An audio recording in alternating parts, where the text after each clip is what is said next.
नमस्कार साथियों, आपका प्रिय साथी जितेंद्र स्वामी आज एक नया वीडियो लेकर आपके सामने उपस्थित हूं। आज का जो अपना वीडियो रहेगा रीट 2025 जो 27 और 28 फरवरी को होनी है, उन सभी अभ्यर्थियों के कुछ महत्वपूर्ण दिशा निर्देश हैं और इस वीडियो में मैं आपके सामने लेकर उपस्थित हूं। तो देखिए, आपको इस वीडियो में घर से लेकर एग्ज़ाम हॉल तक आपकी रणनीति क्या रहनी चाहिए, इन 2 या 3 दिन में अपने को किन किन बातों का ध्यान रखना है जिससे अपनी रीट है वो आसानी से क्रैक हो सके, आसानी से हम इसमें पास मार्किंग है वो ला सकें। तो पहला बिंदु ये है आपको रिवीजन पर फोकस करना है। जो अब तक आपने पढ़ा है उसको अपने आप में बेस्ट मानना है। आपने जो पढ़ा है ये मान लीजिए वो किसी ने नहीं पढ़ा, आपके पूरा सिलेबस है वो तैयार है, सब कुछ याद है। इसी आत्मविश्वास के साथ आपको घर से अपने एग्ज़ाम हॉल तक, अपने एग्ज़ाम सेंटर तक है वो आपको जाना है। इन 2 दिन में या 3 दिन में आपको जो नए टॉपिक हैं उनको पढ़ने से बचना है। नए टॉपिक, नए प्रश्न इस टाइम पे बहुत सारे वायरल होंगे, वो आपको यदि नहीं आ रहे हैं तो आपका जो उत्साह है वो थोड़ा कम पड़ जाएगा। तो आपको इन बातों को थोड़ा सा ध्यान रखना है। नए टॉपिक आपको नहीं पढ़ने हैं, अब तक जो पढ़ा है उन्हीं टॉपिक्स पर आपको ध्यान देना है। जैसे कि आपको पता है रीट एग्ज़ाम में नेगेटिव जो माइनस मार्किंग है वो नहीं है।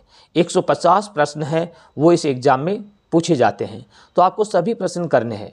5वां ऑप्शन जो आजकल ओएमआर शीट में अनुत्तरित प्रश्न का आ रहा है वो सिलेक्ट आपको नहीं करना है, क्योंकि नेगेटिव मार्किंग नहीं है। तो पूरे क्वेश्चन आपको इसमें करने हैं, एकदम कॉन्फिडेंस के साथ, एकदम विश्वास के साथ करने हैं। अब अपन देखते हैं तो आपका जो पेपर है तो साथियों वो 4 खंड यानी 4 भागों में है वो बटा हुआ होता है। तो पहला जो भाग होता है इसमें आपका शिक्षा बाल मनोविज्ञान का होता है। दूसरा भाग आपकी भाषा प्रथम होती है, तीसरा भाग भाषा द्वितीय होती है और चौथा भाग है वो आपके सब्जेक्ट से संबंधित होता है। यदि आप आर्ट्स से संबंधित हो तो आपका सामाजिक विज्ञान यानी एसएसटी का होता है, और यदि आप बीएससी साइंस से हो तो आपका साइंस मैथ्स का पेपर उसमें आता है। तो इस प्रकार से आपके 150 प्रश्न है वो आते हैं। अब गलती ज़्यादातर अभ्यर्थी है वो कहाँ करते हैं, अभ्यर्थी होती है भाषा वाला जो पार्ट या खंड है वहाँ पर गलती होने की संभावना है वो थोड़ी बनी रहती है, क्योंकि भाषा प्रथम अपने फॉर्म भरते समय कौन सी सिलेक्ट की है तो उसी भाषा को ही आपको जो खंड प्रथम है या खंड भाग भाषा का पहला है उसमें उसी भाषा के जो प्रश्न है वो करने हैं। क्योंकि खंड जो अ होगा, पहला खंड होगा भाषा का, उसमें सभी भाषाओं के आपके जो 30-30 प्रश्न है वो दिए हुए होते हैं, और खंड जो ब भाषा का दूसरा पार्ट होता है उसमें भी सभी भाषाओं के 30-30 प्रश्न दिए हुए होते हैं। तो आपको अपने फॉर्म में देखना है कि अपने भाषा फर्स्ट के रूप में क्या सिलेक्ट किया था और भाषा सेकंड के रूप में कौन सा पार्ट सिलेक्ट किया है। उसी प्रकार से अपने को भाषा वाले पार्टों को हल करना है यानी सोल्व करना है। अब इसमें भाषा वाले भाग में इस बात का आपको विशेष रूप से ध्यान देना। अब एग्ज़ाम हॉल में जैसे ही आप चले जाते हैं, पेपर आपके हाथ में आ जाता है, तो पेपर में जो दिए गए दिशा निर्देश हैं उनको आप थोड़ा ध्यान से पढ़ें। उसमें 2 से 5 मिनट का समय लगता है, लेकिन पढ़ने से आप में थोड़ा सा कॉन्फिडेंस आता है, आपका आत्मविश्वास है वो दिशा निर्देश पढ़ने से बच जाता है। तो इसमें क्या करना है, दिशा निर्देश पढ़ने के बाद आपके अपने जो ओएमआर शीट है उस पर रोल नंबर है वो आराम से भरें। ओएमआर शीट की जो भी डिटेल देनी है उसको आसानी से आत्मविश्वास के साथ आपको भर देना है। ये तो आपका क्या हुआ, पेपर आने के बाद की बात है। इससे पहले आपको सेंटर पर पहुंचना है। तो सेंटर पर पहुंचना है, जैसे कि आपको पता है कि 1 घंटे पहले है वो सेंटर का जो मेन गेट है वो बंद हो जाता है। कि जैसे मान लीजिए आपकी एग्ज़ाम 10 बजे से स्टार्ट हो रही है तो आपको 9 बजे तक ही सेंटर पर एंट्री दी जाएगी, आपको प्रवेश दिया जाएगा। तो आपको क्या ध्यान रखना है, एग्ज़ाम सेंटर पर है ठीक 1 घंटे पहले पहुंचना है। अब वहां पहुंचने के बाद आपके पास होना क्या क्या चाहिए, आपके पास आपका ओरिजिनल आईडी कार्ड है, मूलतः आपके पास आधार कार्ड होना चाहिए। आधार कार्ड यदि नहीं है तो विपरीत परिस्थितियों में दूसरे जो आईडी कार्ड होता है उससे प्रवेश दिया जा सकता है, लेकिन मूलतः आपके पास आधार कार्ड है वो अवश्य होना चाहिए। अब इसमें आपको साथ में जो आईडी कार्ड है उसकी एक स्वप्रमाणित जो फोटोकॉपी या प्रतिलिपि है वो भी आपको ले जानी है। साथ में ध्यान रखना, साथ में स्व प्रमाणित फोटोकॉपी है जो आपकी आधार कार्ड की है या जो भी आपका ओरिजिनल आईडी है वो साथ में होना चाहिए। इसके बाद अपन बात करते हैं साथियों ड्रेस कोड की। तो ड्रेस कोड है वो साधारण होना चाहिए।